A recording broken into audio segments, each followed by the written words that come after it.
Tulog ka na. Bayan mo sa Ate Cherry.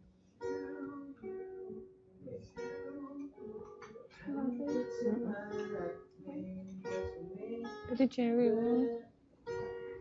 Alam mo, tingnan mo yung kilay niya. May korte. Oo. Pam. Uy, conscious. Korte, anong korte? May shape. Wala! Hindi ikaw. Kilay mo. Pang suplado. Suplado. Di ba sabi niya, di ba? May gayuma daw yung tubig na binigay ko. Ang sarap daw bubig. You're hurting my feelings. You know what? Ano? Gayuma. Gayuma your face. Paano? May buhok pa. May utot. Sa anak mo. Mo. Sa anak mo yan kay bata.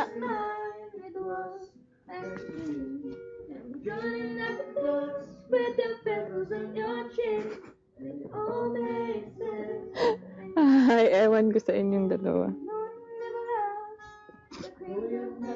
Ako din. Baka nung bata siya nilagyan ng ano.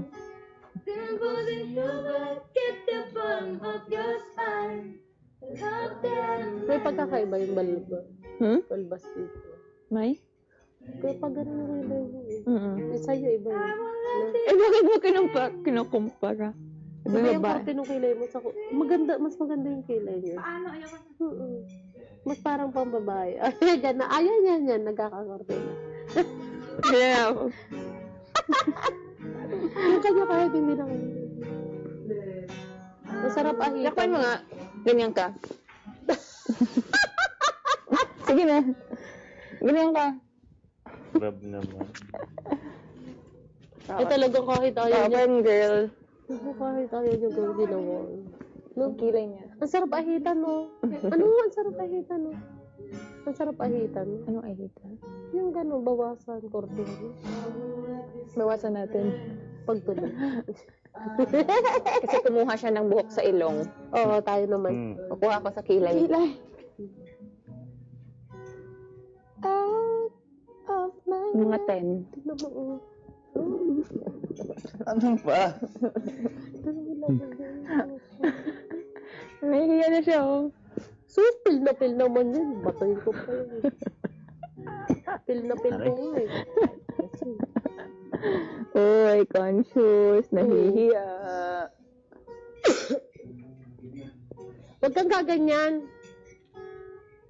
Nakikita butas ng ilong yan. Oo. Tinan mo. Makinis. Ano ba? Lahat na lang napapansin mo. Kung buntis ako, siguro kamukha na siya noon. Naku, lalo ko lagot. Sampal na sampal ka na.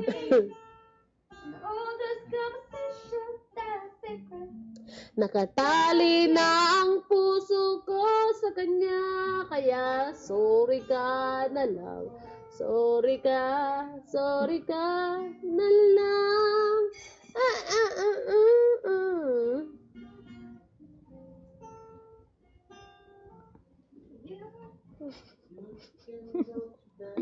Tignan mo.